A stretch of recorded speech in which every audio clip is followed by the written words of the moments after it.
Will President Trump pardon Paul Manafort? Will Robert Mueller indict President Trump's buddies? Will you drive a car in 10 years? These and other questions will be answered. I'm Ben Shapiro. This is The Ben Shapiro Show. You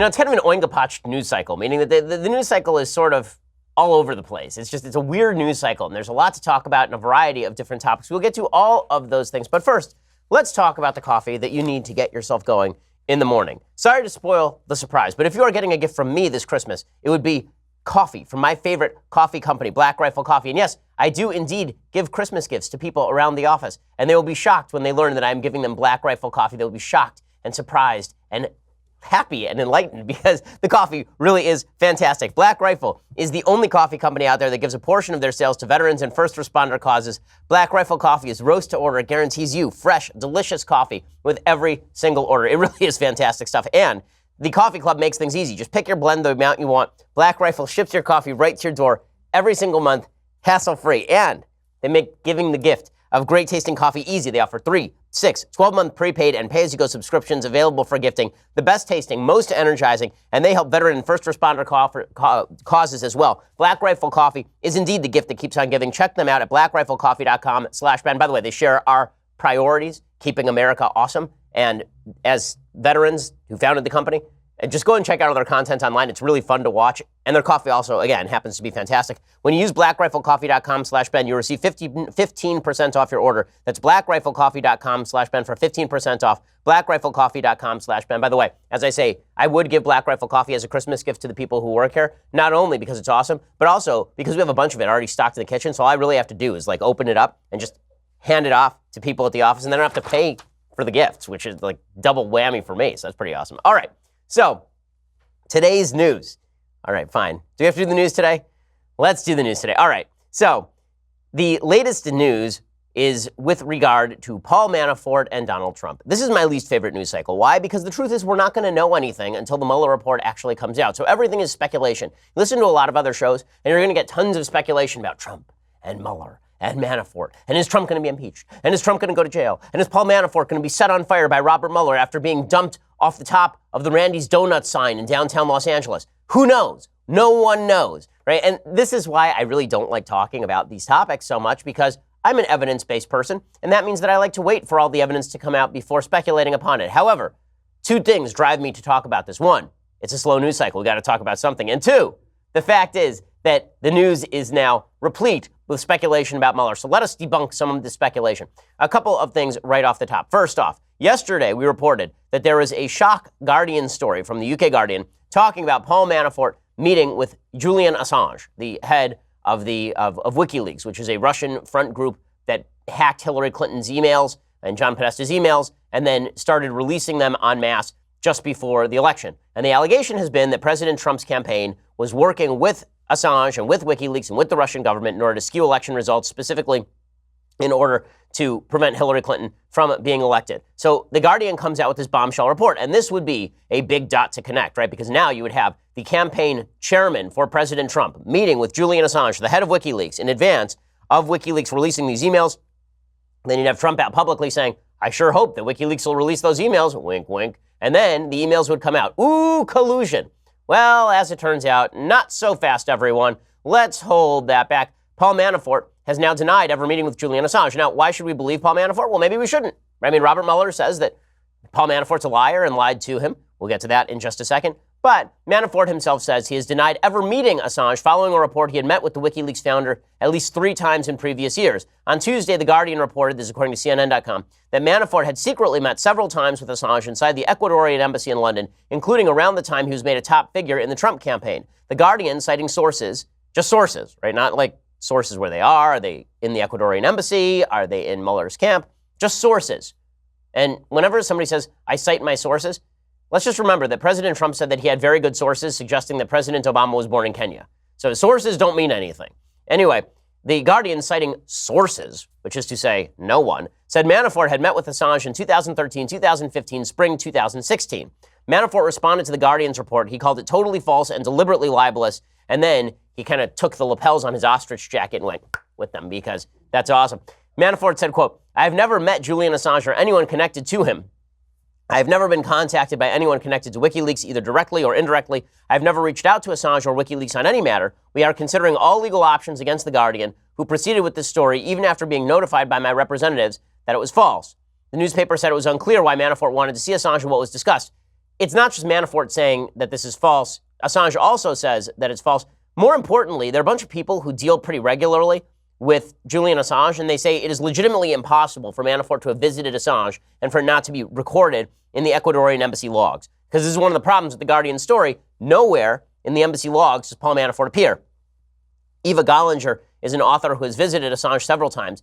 She says, quote, "It is impossible that Manafort went into the Ecuador embassy to see Assange and was not registered or videotaped.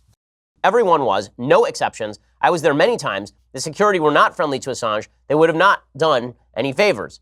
And then she questioned the sourcing for the article. She said, they cite documents from SINAIN, Ecuador's intelligence agency, currently being disbanded because of dubious activities. They have fabricated documents before to serve their agenda, and they are definitely out for Assange because he published some of their secret documents. The Daily Beast's Betsy Woodruff noted that The Guardian then went and started stealth-editing their piece. Stealth-editing means you go and you edit a piece without actually noting the correction. Sometimes it's innocuous, and sometimes you're actually changing the material in the piece without notifying readers so that you're sort of hiding the boo-boo that you made before. The Guardian weakened some of its language in the Manafort Assange story. So originally it said, "It is unclear why Manafort wanted to see Assange and what was discussed." They changed it to read, "It is unclear why Manafort would have wanted to see Assange and what was discussed." Right, before the last apparent meeting, as opposed to before, but the last meeting. So they're now weakening all the language. Manafort, as we say, is now threatening a lawsuit against the UK Guardian. So all of the hubbub yesterday over this bombshell story that Manafort had met with Assange, it turns out that that may be collapsing in on itself. Meanwhile, there's a story today about Jerome Corsi, who apparently has a deal with President Trump. Jerome Corsi is the author and conspiracy theorist who had written an entire book about why Barack Obama was born in Kenya. He used to write for WorldNet Daily. And he now claims in a forthcoming book that he has a joint defense agreement with President Trump and was provided limited immunity during his testimony before special counsel Robert Mueller's grand jury to discuss a cover story he claims he crafted for Trump confidant Roger Stone. This is according to the Daily Caller. Corsi has been interviewed 6 times in the investigation over the course of more than 2 months, and he writes in a new book that he entered into a defense agreement with Trump after being advised that Trump's lawyer, Jay Sekulow, was interested in the arrangement. The defense agreement would basically involve Corsi under investigation talking with Trump's team to inform them of the questions he was being asked by Mueller. This, of course, would make Mueller deeply upset and angry because you don't want your witnesses talking to one another and getting their stories straight. Describing his interactions with the special counsel's office, Corsi claims he was granted what's known as limited use immunity for testimony he gave during his September 21st grand jury appearance regarding conversations with Roger Stone about an August 31st, 2016 memo he wrote about former Clinton campaign chairman John Podesta. Corsi says he received immunity for testimony that he and Stone developed a cover story to help explain Stone's now infamous August 21st, 2016 tweet that it would soon be Podesta's time in the barrel. According to Corsi, he and Stone hatched a plan in which Corsi would write a memo about the Podestas to allow Stone to cite it as the basis for his tweet retroactively. So the implication from Stone's tweet is that he knew in advance about WikiLeaks releasing Podesta's emails, and then WikiLeaks released the emails showing that Stone had been coordinating with WikiLeaks, and presumably if Stone was in touch with the Trump campaign, then this would be the avenue by which Russian collusion was taking place. Corsi supposedly is going to testify that he and Stone came up with an arrangement where he would sort of backfill the story. Instead of it being that Stone was working with WikiLeaks and then he sort of let the cat out of the bag saying that WikiLeaks was going to release stuff on John Podesta, now the story was going to be that Jerome Corsi had come up with a memo and that was the basis for Stone's tweet.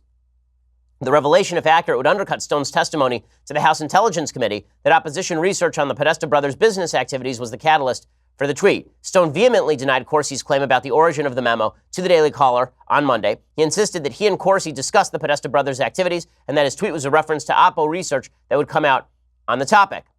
And there are a bunch of Twitter posts on this particular subject. Corsi announced the release of his book on Monday. In an interview, he also claims that prosecutors wanted him to plead guilty to making false statements regarding WikiLeaks. He rejected the offer, saying he would not plead guilty to a crime that he did not commit. And again, he says that Jay Sekulow, Trump's lawyer, suggested a mutual defense agreement that could be verbal in nature and did not need to be put in writing. Joint defense agreements are common in criminal proceedings when multiple witnesses and investigative targets are dealing with the same prosecutors. Trump has one with Paul Manafort. for example. So here's where things start to get dicey. Does it look like Paul Manafort and Jerome Corsi and President Trump are coming up with a mutual defense agreement because they are trying to get their story straight and protect themselves from the special investigation of Robert Mueller? Or is it that Robert Mueller is actually being predacious, that he's being predatory, that he actually is trying to peel off these people one by one and hit them with false allegations and then force them to turn on each other and testify about each other falsely? And so you need a mutual defense agreement so that people can coordinate with each other. From a defense perspective, the latter. From a prosecution perspective, the former. But does any of this look particularly good for President Trump? Not really. When you are coordinating with other witnesses in a case about you, it looks like you're trying to set up some sort of cover story.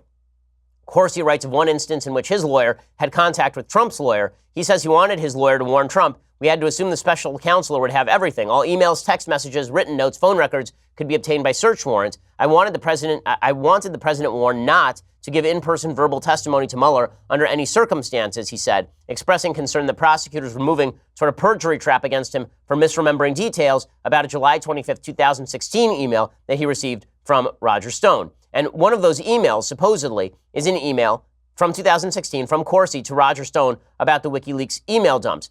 NBC News has obtained draft court papers sent to Corsi by Mueller's office, in which Corsi apparently said that Roger Stone asked him in the summer of 2016 to get in touch with an organization identified by Corsi as WikiLeaks about unreleased materials relevant to the presidential campaign. The email to Corsi on July 25, 2016 from Stone apparently says, "Get to Assange at Ecuadorial Embassy in London and get the pending WikiLeaks emails."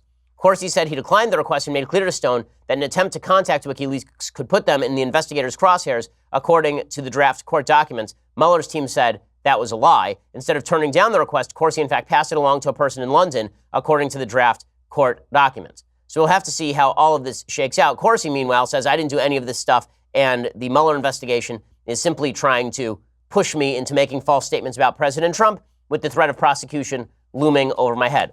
All of which raises another question. Is President Trump going to solve this sort of Gordian knot by simply cutting it and pardoning Paul Manafort? And this is one of the pieces of speculation that is out there today. I think this is highly, highly unlikely. I will explain why in just 1 second. First, let's talk about your genetics. So, I was a little disappointed, I have to admit. Elizabeth Warren took her genetic test. It said that she was 1,024th Native American. I figured, well, if she's that much Native American, probably sometime 1,000 generations ago, somebody in my family reproduced with a person of Native American ancestry. Maybe I am more Native American than Elizabeth Warren. As it turns out, no. My line is pure Ashkenazic Jewry.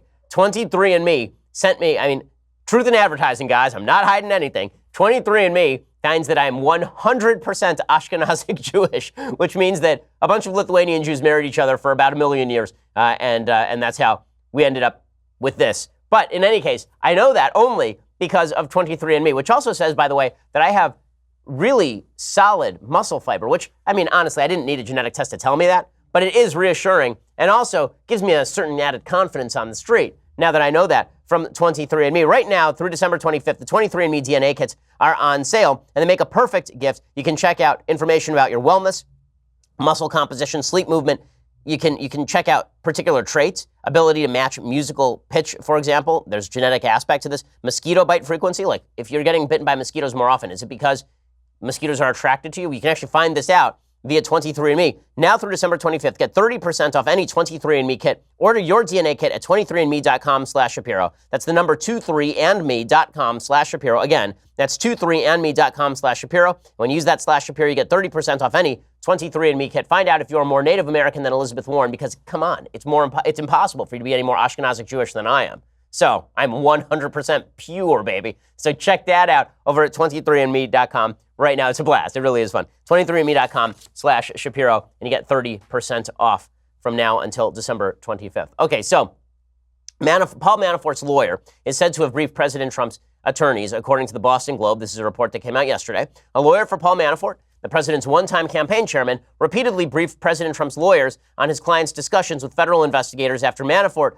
agreed to cooperate with the special counsel, according to one of Trump's lawyers and 2 other people familiar with the conversations. The arrangement was highly unusual and inflamed tensions with Mueller's office when prosecutors discovered it after Manafort began cooperating 2 months ago, the People said. Some legal specialists speculated it was a bid by Manafort for a presidential pardon. And here's where we get into the diciest territory. Will President Trump simply stop this investigation by pardoning Paul Manafort? If Paul Manafort is indeed the key to this entire thing, will President Trump just say, listen, you guys have trumped up all these charges against Paul Manafort. You never would have prosecuted him under any other circumstances except that he was involved with my campaign. You don't like me. So you went after him for a bunch of foreign affairs stuff that a bunch of lobbyists in Washington do all the time and get away with. But you're going after him now. So I'm just going to pardon him. And then you got nothing. Then you can't try to leverage him into making false statements about me. Or is he trying to pardon Manafort in order to obstruct justice, right? Is he trying to pardon Paul Manafort in order to prevent the investigation from going forward? Andy McCarthy has a long piece about this in National Review today. He says, Mueller's prosecutors are laying the groundwork to argue that Paul Manafort should not get any credit for pleading guilty and sparing the public the need for a second trial because, as we learned yesterday, the Mueller team now says that Paul Manafort lied to them, so they want to revoke his plea agreement, and that would kick back in all the possible consequences of severe jail time. In the submission, the special counsel points out that Manafort did not decide to plead guilty until the last minute, so prosecutors in the court had to gear up for trial. Moreover, the prosecutors emphasized the alleged breach relieves the government of any duty to support Manafort's claim that he has demonstrated acceptance of responsibility, which is a standard sentencing reduction for defendants who plead guilty. Here's the key. For their part, Manafort and his lawyers are clearly preparing to argue that Manafort was honest, but that Mueller's rabidly anti-Trump prosecutors did not like what he had to say, i.e. he would not implicate the president in misconduct. This would echo a theme posited by Judge T.S. Ellis in Manafort's Virginia trial. Mueller aggressively pursued Manafort on charges that had nothing to do with Russia's interference in the 2016 election in order to squeeze Manafort into singing or even composing as a witness against the president. And this is where we get into the pardon issue. So in just a second, I'm going to explain to you where the pardon issue comes in. So as Andy McCarthy continues, he says, there is a highly unusual twist here. The possibility that President Trump could pardon Manafort on the theory the Justice Department would never have charged Manafort for his political consulting activities in Ukraine and the lavish income he earned and failed to report from it, and that Manafort was charged as a pressure tactic to help Mueller try to make a collusion case against Trump under circumstances where there was no evidence of a Trump-Russia criminal conspiracy. Many will thus detect a play for a pardon in Manafort's alleged breaching of the plea agreement, coupled with his public stance that far from lying, he has been resisting Mueller's heavy-handed attempt to make him lie. This take on things finds support in some of President Trump's tweets, such as this one from August 18th. Quote, I feel very badly for Paul Manafort and his wonderful family. Justice took a 12-year-old tax case, among other things, applied tremendous pressure on him, and unlike Michael Cohen, he refused to make up stories in order to get a deal. Such respect for a brave man. So, McCarthy says he doesn't think that Mueller's report is forthcoming, but it is possible that President Trump can simply pardon Manafort, risk impeachment in the House, know that he's not going to get convicted in the Senate, and then see what happens right there. And this is the case that is now being made by both Jerome Corsi and Roger Stone, is that Mueller's selective prosecution of Manafort has resulted in an attempt to make him lie, and that Mueller is now trying to make Jerome Corsi lie and trying to make Roger Stone lie in order to set up a chain of events that looks like Roger Stone and Jerome Corsi acting as go-betweens for WikiLeaks with the Trump campaign. This is what Jerome Corsi was saying yesterday. Again, you got to take everything Jerome Corsi says with a very, very large grain of salt. This is a guy who wrote an entire book about how Barack Obama was born in Kenya. This is not a reliable source. Here is Tucker Carlson asking him some questions last night on Fox. I've read accounts in the press. I read one in the Washington Monthly, a liberal magazine, saying that you deserve to go to prison because you've expressed views that they don't like. Do you think that your political views are playing a role in the decision of the special counsel to charge you with a felony? Yes, I think. And also, by the way, they accused me of deleting emails, and I told them to restore. They restored the emails that I supposedly deleted through the time machine. This is a political witch hunt. Okay, so this is Corsi's perspective. It also is Roger Stone's perspective. He says that Roger Stone says that Jerome Corsi is being browbeaten. Of course, they all have a stake in saying this because if they're not being browbeaten, then somebody's going to jail probably. Here's Roger Stone trying to defend Jerome Corsi. On August 21st, I posted a tweet that said, "The Podesta's time in the barrel will come." I meant that public scrutiny of the Podesta's Russian business interests, as I had been briefed about by Jerry Corsi, would be in the media. Now Jerry Corsi has been browbeat into claiming that that was some kind of a cover story. And because I was taking heat for that tweet. But that's not even logical, Laura, because my tweet wasn't controversial until 6 weeks later when Julian Assange published John Podesta's emails. Right, except that it would make sense for the tweet to be uncontroversial until then, because you said cryptically that there'd be time for John Podesta in the barrel, and then later it was John Podesta's time in the barrel, which makes it seem like you had some inside information there. All of this is questionable. Will this result in Manafort being pardoned simply to end this? I really doubt that. I think that President Trump would not do that. I think it would be a mistake. I think that he would be impeached automatically by the new Democratic House. I think that they would have a relatively solid basis for doing so. It would look too much like obstruction for them to avoid doing anything else. And it would put Republicans in a terrible position. Now they either have to say that it's okay for the president to pardon people who are being questioned about his campaign activities in order to avoid scrutiny, or they have to vote against the president's remaining in office.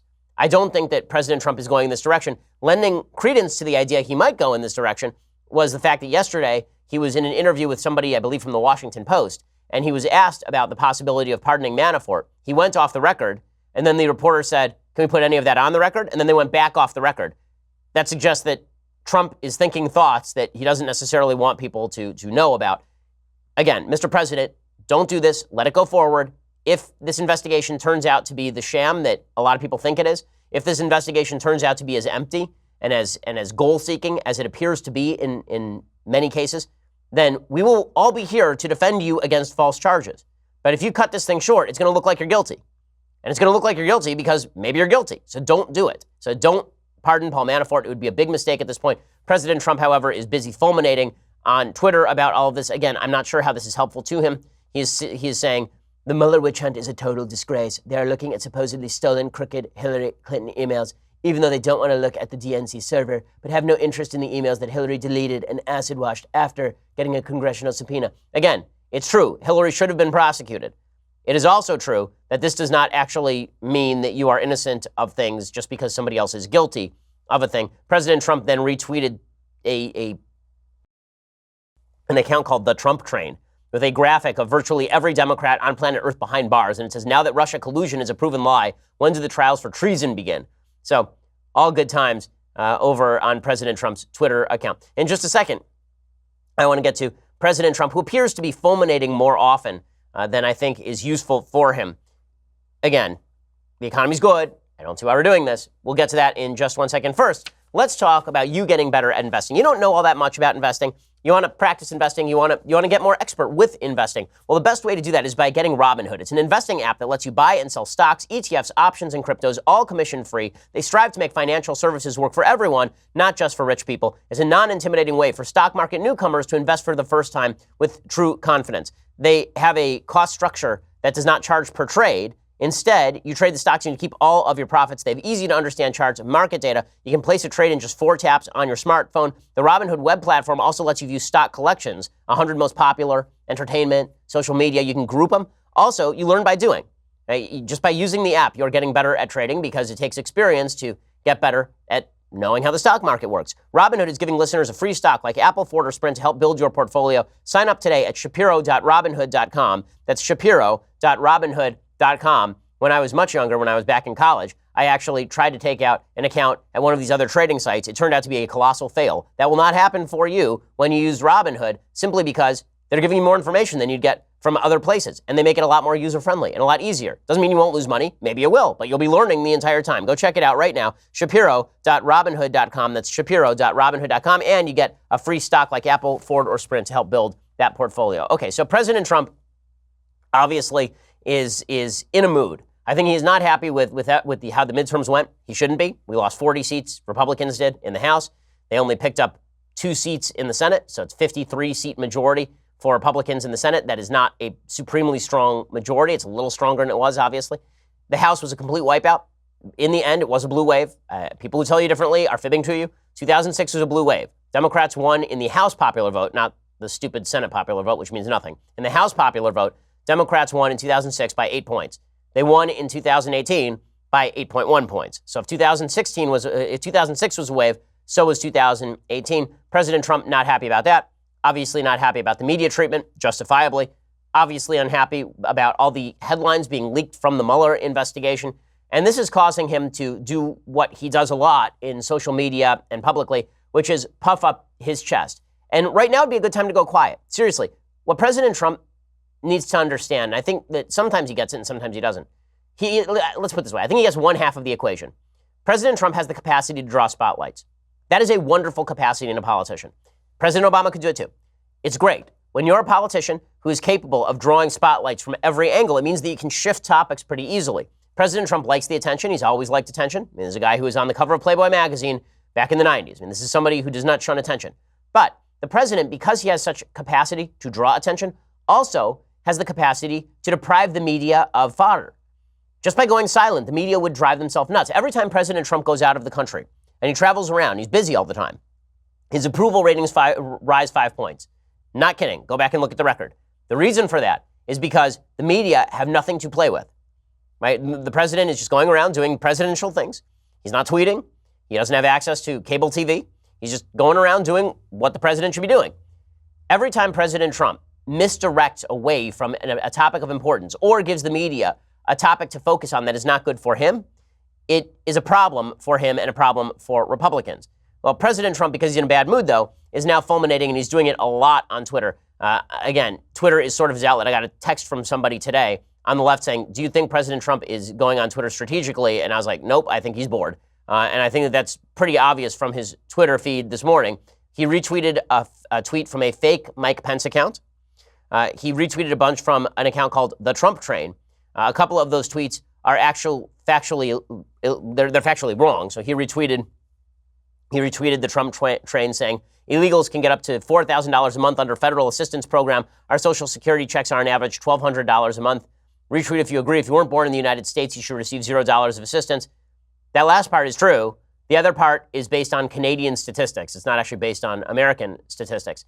And then he started retweeting accounts that were tweeting out old footage of Hillary Clinton talking about Eric Holder and Cory Booker as black people. And we'll get to GM in just a second. But you can tell that President Trump is bored. And when President Trump is bored and feeling bad, he tends to sound off about how great he is. I mean, because today ending in Y. So he did an interview yesterday, or at least there was a new book out Tuesday. And the president in this book said that, well, he said he feels that, quote, I blow Ronald Reagan away. It's a statement. It's a statement. He says, the amazing thing is that you have certain people who are conservative Republicans that if my name weren't Trump, if it were John Smith, they would say I'm the greatest president in history and I blow Ronald Reagan away. Okay, I've said before, I think that President Trump has governed more conservatively than Ronald Reagan. I do. I think that he has governed more conservatively than Ronald Reagan. He does not have Ronald Reagan's capacity to win 49 states or to draw the country together or to be optimistic. Reagan was a lot more than just his policy. But on policy, Trump isn't wrong that he's quite good. But that was not the best quote. The best quote from President Trump in these various interviews, I mean, this is like full-on Yogi Berra stuff. It's so good. So President Trump, in this interview, he did an interview on Tuesday with the Washington Post, and he said a lot of stuff. So he was asked about the declines on Wall Street and GM's announcement it was laying off 15% of its workforce. President Trump responded by criticizing the Fed. He said he's not worried about a recession. And then he said, quote, about the Fed, he said, they're making a mistake because I have a gut, and my gut tells me more sometimes than anybody else's brain can ever tell me. Strong stuff. Strong stuff. I got to admit, that's solid stuff. I have a gut, and my gut tells me more sometimes than anybody else's brain can ever tell me. Well, it depends if you've had, like, a burrito lately, really.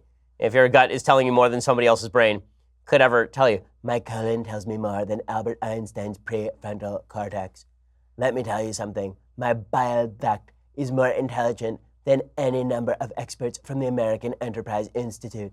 What's funny about this, now, I do have to note, I'm making fun of President Trump over this. Barack Obama was exactly the same way. Barack Obama was exactly the same way. He famously, during the 2008 campaign, said that he was his best campaign manager, he was his own best speechwriter, he was his own best policy wonk, he was his own best everything.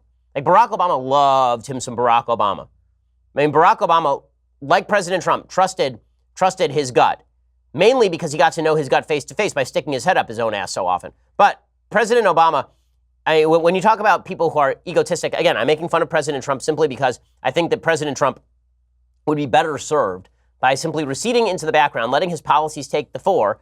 And by the way, he's not wrong when he says he'd get more praise if he acted more presidential. Right? What he's saying in that first quote about how he's better than Ronald Reagan, well, then why don't you let people, I don't know, look and enjoy your policies as opposed to you fulminating online. In any case, as I say, when people say that Donald Trump is a wild departure from the for presidential politics, let's just remember, he's not the first guy who loves him some president.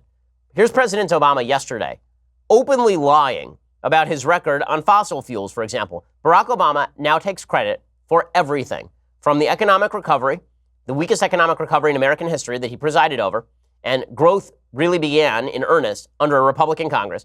He takes credit for that, and now he takes credit for low oil prices. This is just unbelievable. That whole suddenly America's like the biggest oil producer and the biggest that was me, people. I just want you to. So. It's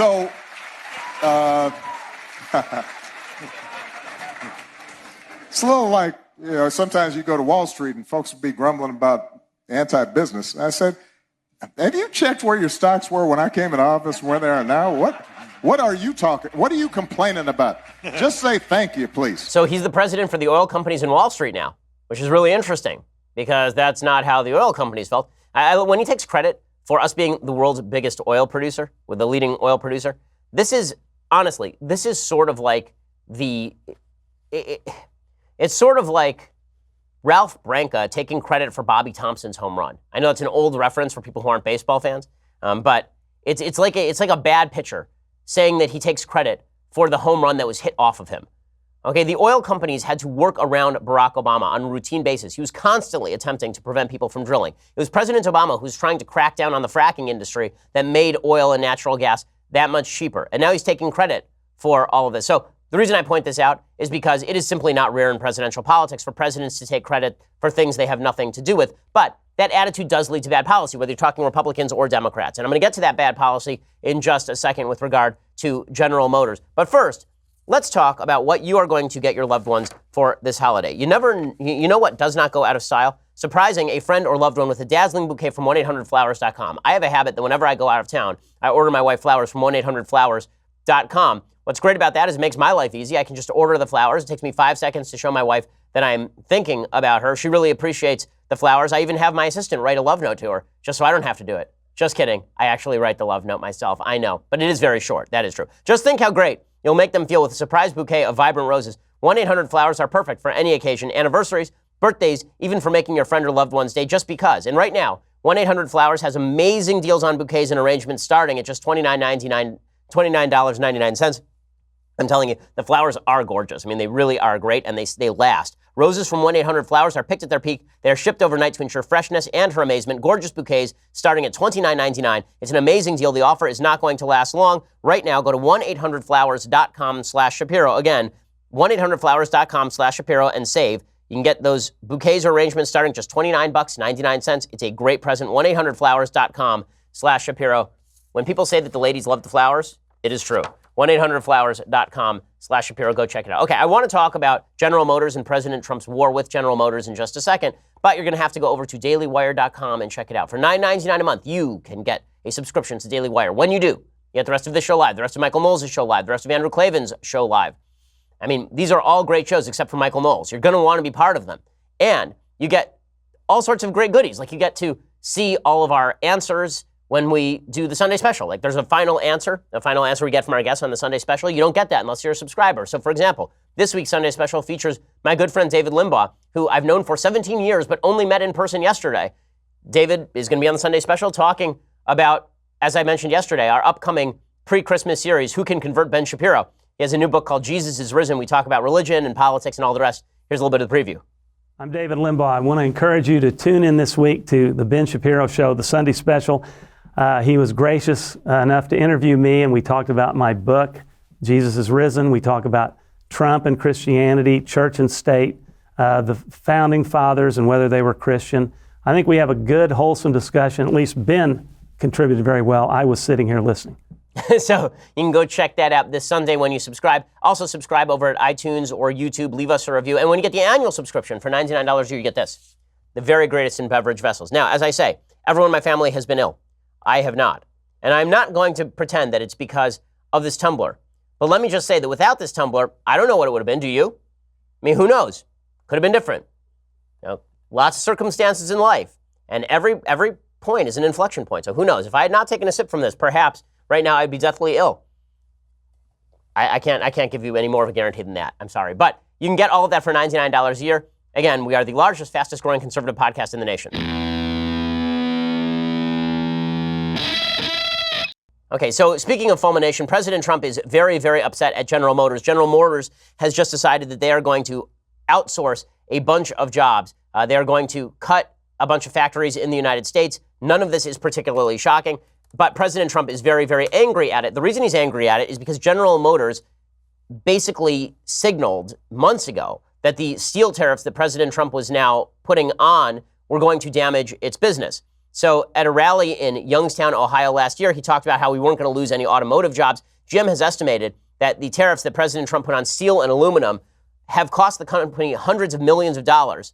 They said that this was not the sole reason for the cuts. Ford announced last month that it would be making an unspecified number of cuts as part of a redesign of the company. They say that the tariffs have cost the company $1 billion so far.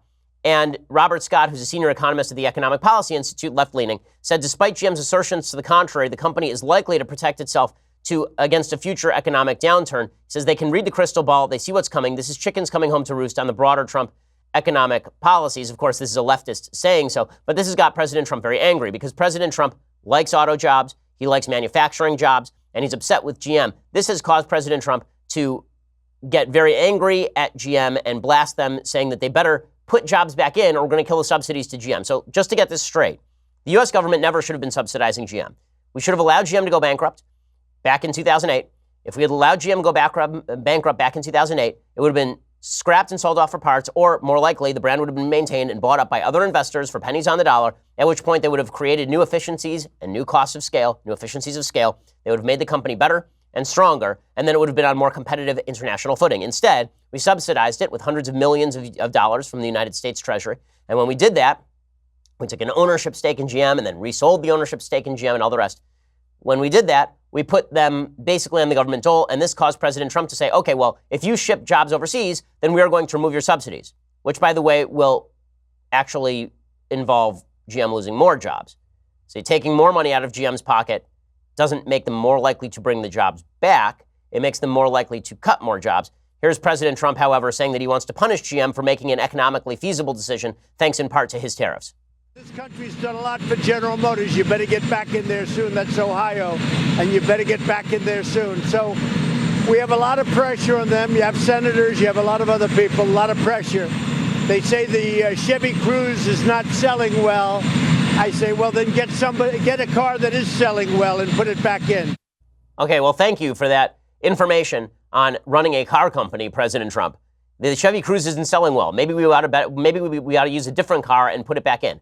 That's what they're doing. But the Chevy Cruze is mainly manufactured in the United States, and a lot of their other cars, their SUVs, are manufactured overseas, or at least in part overseas. Also, it's really silly to talk about where these cars are manufactured as though the Chevy Cruze is manufactured 100% in America. That's not how any of this works. There are supply chains that extend all across the world. When you raise tariffs on products and auto inputs, it raises the price. It makes you less competitive. So how did President Trump respond to all of this? By more interference in the economy. This is why I don't like when presidents take sole credit for economic wins or economic losses, as though they are responsible for creating jobs. Obama was not responsible for creating jobs. Private industry was responsible for creating jobs. You can create a business climate that is friendlier for job creation, but you, the President of the United States, are not responsible for creating jobs because you do not have the capacity to do anything other than take money that does not belong to you and spend it on people who are then going to be in your political pocket. So what exactly is President Trump doing?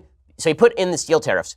This damaged the car companies. Now, in response, he wants to get more involved in the economy. He wants to go after GM by removing their subsidies, which we should never have given them in the first place. And then he wants to raise tariffs on car imports to create a protectionist kind of placid swimming pool for GM. He says the reason that the small truck business in the U.S. is such a go-to favorite is that for many years, tariffs of 25% have been put on small trucks coming into our country. It is called the chicken tax. If we did that with cars coming in, many more cars would be built here, and GM would not be closing their plants in Ohio, Michigan, and Maryland. Get smart, Congress. Also, the countries that send us cars have taken advantage of the U.S. for decades. The president has great power on this issue. Because of the GM event, it is being studied now. So now, he did steel tariffs, which hurt the car industry. Now he says, What if I protect the car industry by putting on tariffs? Well, what will that affect? That will affect everyone who buys a car in the United States. It will now be more expensive to buy a car or a truck in the United States, which has downstream economic effects on other businesses, because now you're not going to be able to spend that dollar that you were going to spend on something else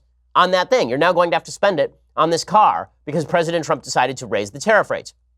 This is the thing about policies like tariffs that have a small number of beneficiaries but diffuse numbers of people who are hurt.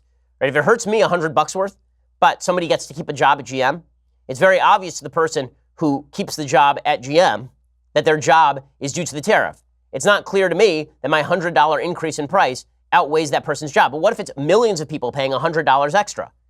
Okay, all of this is not economically efficient. It is simple redistribution of wealth. That's all that's happening here. This is not for national security reasons. President Trump has a deep and abiding love for tariffs. His abiding love for tariffs is going to be extraordinarily economically damaging. He has a very, very strong economy. The economy was probably artificially boosted last quarter because so many companies in the United States decided to import product now as opposed to waiting for President Trump's tariffs to kick in. Right now, a lot of American companies that are exporters are seeing retaliatory tariffs from other countries. In particular, the soybean industry in the United States is about to collapse entirely. Soybean exports, which from the United States mainly go to China, have decreased by 98% going into January, apparently. Okay, is that good for the economy? You may say that we ought to fight China. That's fine. But let's not pretend that it's economically beneficial for us to do so. That's silly. But President Trump, again, when you think that the job of the president is to run things, to run the economy, to run things, then you get yourself into all sorts of hot water here. Also, all of this stuff is simply not feasible in the long run. I'm going to explain why in a second. All these subsidies and tariffs and trying to protect certain industries, none of it's feasible in the long run. Now, the reason that none of this stuff is feasible in the long run, the reason that tariff policy, that protectionism, that control from the top down, whether it's by Trump or Obama, whether it's Obama on oil and gas or whether it's Trump on cars, the reason none of this is feasible in the long run is that technological advances outpace the capacity of governments to control those technological advances. President Obama tried to shut down oil drilling. What did that do? It artificially raised the price of oil. By doing so, it provided incentive for businesses to create fracking. Those businesses then lowered the price of gas, natural gas, undercutting the coal industry, and also ensuring a cheap supply of natural gas for the future because President Obama was restricting oil supply. And the same thing is going to happen in the car industry. Uber's CEO says, and I think he's entirely right about this, that in 10 years, nobody is going to own a car. Here is what Uber CEO Dara Khosrowshahi, I think that's how it's pronounced, said that in a decade, nobody is going to own a car. And I think this is probably correct. Hopefully you won't own a car. You'll essentially come to us and we will give you the choice of whether you want to take regular Uber, you want to pool with someone, but we're also going to show you this is a bus stop that's next to you and a bus is going to be coming in 6 minutes from now. You can take the bus today, or you can take an electric bike or scooter today as well. We want to give you every single choice. Okay, so the car industry, I totally agree with this, by the way. I think the car industry in the United States is going to completely collapse in a matter of, I think 10 years is too soon. I think within 20 years, automated driving combined with Uber technology is going to allow you to not own a car. Right? Basically, you're just going to pull up an app on your phone, if we even have apps on phones by then. We're going to be able to simply pull up an app on our phone, punch a button, and then a car with the requisite number of seats will arrive to take you to your destination. It won't be worth it to own a car. You're just going to buy a subscription from a company like Uber. You're going to pay $100 a month to buy that subscription from Uber, and you're going to pay that $100 a month instead of paying for an individual ride, and you can use as many cars as you want, and that's how the car industry is going to work. How exactly do you crack down on that? Well, people like Tucker Carlson have said on this show, actually, that they would prevent automatic driving from happening to protect jobs. But you know what's going to happen then? All that's going to happen then is other economies are going to take advantage of those technologies, and those other economies are going to grow faster than the United States economy. You want to know why America's economy is the dominant world economy? Because it does not prevent innovation. Because it does not freeze the economy and attempt redistribution. It does not see innovation as a threat. It sees it as a benefit. And for all those people who think, oh, well, we're going to kill too many jobs with all this stuff, we have literally said this about every technological advance of the last 200 years. For 200 years, people have been doomsaying that every technological advance was going to end with massive unemployment. It has not happened. There are people who will be unemployed for a short period of time. And then they will get jobs in other industries. There will be people who are retrained for other jobs. Should we ease their way? Sure. That's what social fabric is for. That's where social institutions come in. But this idea that from the top down, you're simply going to redistribute jobs to particular areas you need to win in a presidential election, this says that the federal government is simply too powerful. This says that the federal government is involved in crap that it should not be involved in the first place. And that is true whether you're talking about oil drilling under Barack Obama or whether you're talking about car industry stuff under Donald Trump. This is not the business of the federal government. This is not the business of the presidents of the United States, absent a national security need. Now, meanwhile, I will say that President Trump's continued popularity has very little to do, I think. There's been an attempt to link his popularity among Republicans with GM, blue-collar, Rust Belt kind of stuff. I don't think that's reality. I think that President Trump remains popular because he has a gut level, his gut is right on this, he has a gut level patriotism for the United States. Unfortunately, his gut level patriotism for the United States is not being reflected by millennials. There's a new study out that shows that millennials, half of them, think that America isn't great and think that Barack Obama was more important than George Washington. A new poll conducted by the Foundation for Liberty and American Greatness found that a huge percentage of younger Americans are expressing their disdain for American ideals. Almost half believe America isn't great. Roughly 20% think the American flag is a sign of intolerance and hatred. 29% were okay with burning the American flag. We have some serious crises of American conscience that are cropping up with younger Americans and in the near future. That's why when President Trump says he's better than Ronald Reagan, if he wants to be better than Ronald Reagan, it can't just be that he's cutting regulation. It has to be that he's making an affirmative case for America as a great free country and why you should join that adventure rather than sitting on the sidelines screaming about how America is terrible. Otherwise, we will see the end of America no matter how good the economy is. People are driven by ideas. People are driven by passion. People are not necessarily driven simply by their pocketbook, and that is particularly true when you're talking about young people who mainly are living off mommy and daddy's pocketbook. Okay, time for some things I like and then some things that I hate.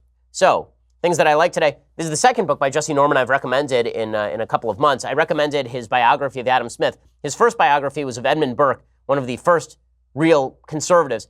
Edmund Burke's conservatism was of a brand that suggested that basically Western civilization had been the product of a fabric created over thousands of years and hundreds of generations, and that fabric had to be preserved, and that if we were going to change the fabric, then we had best consider what it was we were removing before replacing it. And this is why Edmund Burke was not a fan of the French Revolution, but he was a fan of the American Revolution, which he saw as Americans simply seeking to defend their rights as Englishmen. And he saw the French Revolution as people who were seeking to overthrow the fundamental institutions of society. The book is really good by Jesse Norman, Edmund Burke, the first conservative. This is not the only biography of Edmund Burke that's good. Russell Kirk has one that's quite good. If you are actually interested in conservatism, the history of conservative thought, and not merely tax rates, then it's incumbent on you to read some Edmund Burke, who really is terrific and an amazing writer, by the way, very readable, even though he was writing in the late 18th century. So go check that out right now. Okay, other things that I like today. Well, I have to admit that I do actually like this story from a sci-fi writer who says that the orcs from Lord of the Ring are racist. I am not kidding. Science fiction author Andrew Duncan has a message for J.R.R. Tolkien fans. He says Tolkien discriminated against orcs, and the Lord of the Rings books promote racism. Duncan was discussing Lord of the Rings as part of a wider discussion on fantasy. He says it's hard to miss the repeated notion in Tolkien that some races are just worse than others, or that some people are just worse than others. And this seems to me in the long term, if you embrace this too much, it has dire consequences for yourself and for society. A couple of things. One, Lord of the Rings was written with the Nazis in mind. Are some people worse than others? Yes. Yes, they are. You know how you could tell sometimes? When they wear a swastika on their arm. That's a pretty good indicator that's not a good person.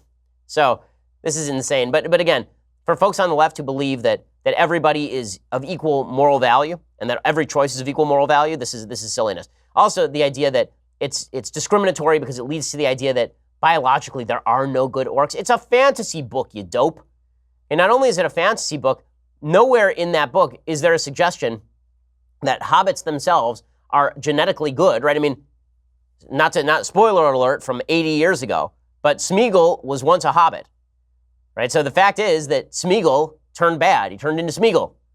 So this whole thing is just silly. But silliness in the woke sci-fi community has become a thing, which is why I think sci-fi literature is getting worse and worse. He says, we should allow the orcs to explain themselves. So that's yeah.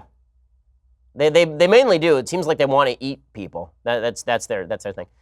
Okay, time for a couple of things that I hate. Okay, so things that I hate. There are all these stories that often go viral, and this is and it's really absurd why these things go viral. Here's one example. There's a teen who graduated from a Catholic high school, and when he spoke at this Catholic high school, he was met with a standing ovation. Why? Because he came out as gay in front of the high school. And here is what he had to say. Announcing yourself to the world is pretty terrifying because what if the world doesn't like you? I decided that it was finally time to tell someone the truth. It wasn't easy, but I told my mum that I thought I might be gay. When I said it, I just felt this energy pass through me, and I felt that was the first time I'd really been proud of who I was. Okay, so everybody is, wow, it's so brave, it's so wonderful. First of all, bravery requires risk. I'm not sure what the risk is here. I mean, this is a guy who's now being featured on the news for saying he's of a particular sexual orientation in front of a crowd. Second, I went to an Orthodox Jewish high school. The standard at the Orthodox Jewish high school, there are standards on a lot of things, on Sabbath observance, on kosher observance, and yes, on sexual proclivities and sexual practices. To go into a place where everyone knows the standard up front and to enroll in that place with the agreement that you're going to abide by those rules, and then to get up and then say that the rules are bad as you graduate is not really an act of respect. It is not really an act even of self-respect. It is an act of rebellion against the school that you basically lied to. If you want to come out, come out. Do whatever you want, man. It's a free society. I really don't care. But if you are going to go to, take my example, a Jewish day school, and then at your graduation, you're going to announce, you know what? I hate Sabbath. Sabbath is not for me. Sabbath is dumb. And I think this whole thing has been a sham. Is that bravery, or is it just you being kind of a jerk? Now, I'm not saying that being gay is him being a jerk. Obviously not. He, as I just said, if he wants to come out, let him come out. But to take the advantage of a Catholic school graduation, and then to say at the Catholic school graduation, by the way, your entire moral standard with regard to sexuality is wrong, and you should change it because I'm gay, is really not an act of humility or decency. It's really an act of self-aggrandizement that I don't think is really worthy of celebration. Again, for the 1,000th time in the segment, do whatever you want. But if the idea here is that you're doing something grand and good by challenging the status quo at a school that you apparently accepted the moral standards of when you were going there, seems to me a slap in the face to the religious upbringing from whence you came and the school to which you go. You want to leave the school and then rip the school for its policies, fine. You want to take advantage of their platform to talk about how you hate everything they stand for on this particular issue because it makes you feel good in front of 1,500 people? Not cool. Now, if you want, and here's the other thing. If the school approved the speech, if the school is cool with it, then still not sure how it's brave, because at that point, the school approves of it. So either this is an act of self-aggrandizement or it's not a lot of bravery. Bravery would be if you want to come out and then challenge bad policy, right? And you want to challenge a bad policy. But if you want to go to a religious school that you went to and then rip the school, I think I think it's an act of true arrogance in a certain respect. And again, I don't think this kid thinks of it like that, and I don't blame him, but I don't think the media have to celebrate this sort of stuff either. Okay, other things that I hate today. So there's this story about this American Christian missionary who was killed when he tried to contact a hostile hunter-gatherer tribe on an isolated island in the Indian Ocean. So some see John Chow as a symbol of Western arrogance. This is according to the Washington Post. A reckless evangelist who attempted to supplant a culture thousands of years old when he broke Indian law and set foot on the North Sentinel Island. Some Christians see him as a martyr, if perhaps a misguided one, who recognized no exceptions to the evangelist mission when he tried to take the Bible to a people known to kill outsiders on sight. But only one person gleaned from Chow's slaying a model for national immigration policy. There's a piece in Australia about how the natives had a great immigration policy. But in any case, here's where I think all of this goes wrong. So I want to talk about the perspective that the tribe was okay killing this guy. Why? Just why? Like, I don't understand. Talk about the soft bigotry of low expectations. So if you come to my house with a book in a Western civilized society, missionaries come to my house all the time because people knock on your door and they want to talk about the Book of Mormon, right? They want to talk about the Latter-day Saints, or they want to talk about Seventh-day Adventism or something. Let's say they did that. I went into my gun safe, I took out my pistol, and I shot them to death on my doorstep. This would make me a fairly crappy human being. And when I say fairly crappy, I mean an irredeemably crappy human being. Right? If somebody came to me and said, I'd like to talk to you about Jesus. Like I did my Sunday conversation with David Limbaugh, and he said, I'd like to talk to you about my book, Jesus is Risen. And I took this tumbler and beat him to death with it. This would make me a very, very bad person. It would make me guilty of murder. I would probably be executed if I were not in the state of California. In the state of California, if you kill a Christian, then basically they actually make you a saint, I think, in the state of California. But if we were in a normal state, then this would make me a bad person. I don't understand that if you live in a primitive tribe, it's okay to kill somebody who shows up on your island with a book. Why? Is it because they're more innocent? This noble savage routine? Well, they're just noble. Well, not really. When you kill somebody showing up, again, if you're a Christian missionary showing up there with a gun to try and convert people at sword point, that's one thing. If you're somebody who's showing up to talk to somebody about God and the afterlife, I don't understand why we should celebrate a pagan tribe for doing that when we would rightly in Western civilization excoriate anybody who did something similar to anyone of any particular religious sect. Primitivism is still primitive, even when practiced by primitive people. Okay, and when I say primitive, that's not meant as an insult. These are people who are literal hunter-gatherers who live in like loincloths. This is like an actual description. They're not sophisticates. They're not cultural sophisticates. Okay, they're not building cars. GM has no plants on this island. So I don't understand why it is that we in the West are so sanguine about the evil activities. And it is evil to murder people. Okay, this shouldn't be controversial. The evil activities of people who are not from Western societies. Really, like, I would expect better behavior from my 4.5-year-old. Okay, my 2.5-year-old not, because he's a monster. In any case, let's talk about a Federalist paper. So we are all the way up to Federalist 51, one of my favorite Federalist papers. Well, I really like Federalist 51.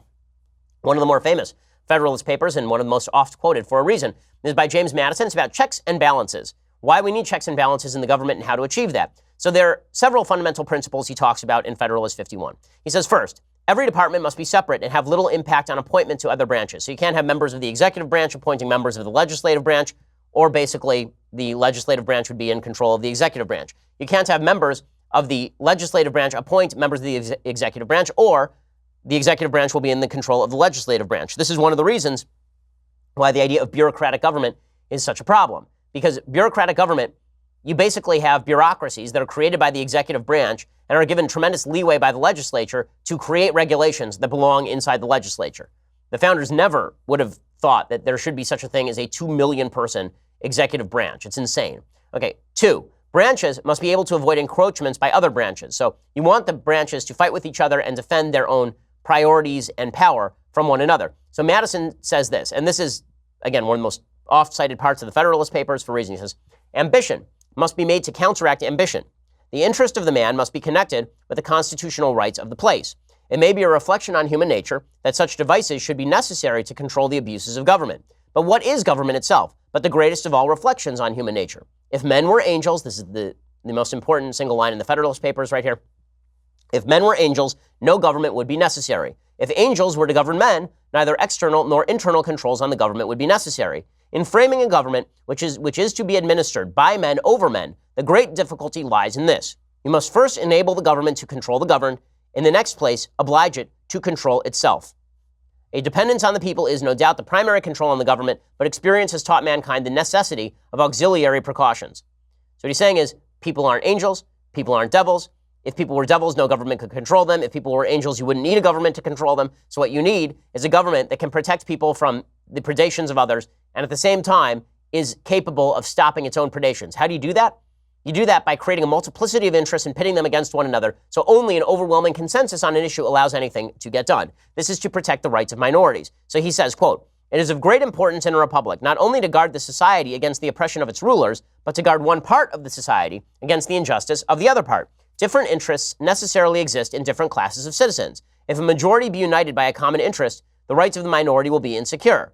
Therefore, what you really need, he says, is that the society itself will be broken into so many parts, interests, and classes of citizens that the rights of individuals or of the minority will be in little danger from interested combinations of the majority.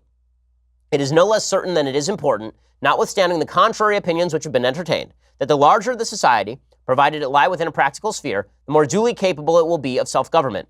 And happily for the Republican cause, the practicable sphere may be carried to a very great extent by a judicious modification and mixture of the federal principle. So we want the states to check the federal government. We want the legislature to have two branches that will to have two chambers that will check each other. We want the legislature to check the executive to check the judicial to check both. We want all of these things to happen, right? And we want that because we don't actually want lots of things to get done. See, this is the great lie about they get from every president. Why can't we get more done? Politics is broken. Why can't we get more done? We don't want things to get done. Getting things done is a threat to your freedom. The only way things should get done is if we were to have an enormous consensus on an issue, an overwhelming consensus on an issue. If we were to have that overwhelming consensus on an issue, then we get things done. You make a constitutional amendment, you pass a piece of legislation. But if not, then we should be very wary of doing things with the power of the ring, right? The power of government is the power of the one ring. Better that it should be wielded by no one than that it should be wielded by one person who gets things done. This is why I don't like pragmatism politically, and this is why I'm not in favor of people who think we should just run roughshod and break all the things in order to get done what I want to get done. Because guess what? That sword can be turned against you tomorrow. Alrighty, we'll be back here tomorrow with all of the latest. I'm Ben Shapiro. This is The Ben Shapiro Show. The Ben Shapiro Show is produced by Senya Villarreal, executive producer Jeremy Boring, senior producer Jonathan Hay. Our supervising producer is Mathis Glover, and our technical producer is Austin Stevens. Edited by Alex Zingaro. Audio is mixed by Mike Caramina. Hair and makeup is by Jesua Alvera. The Ben Shapiro Show is a Daily Wire Forward Publishing production. Copyright Forward Publishing 2018.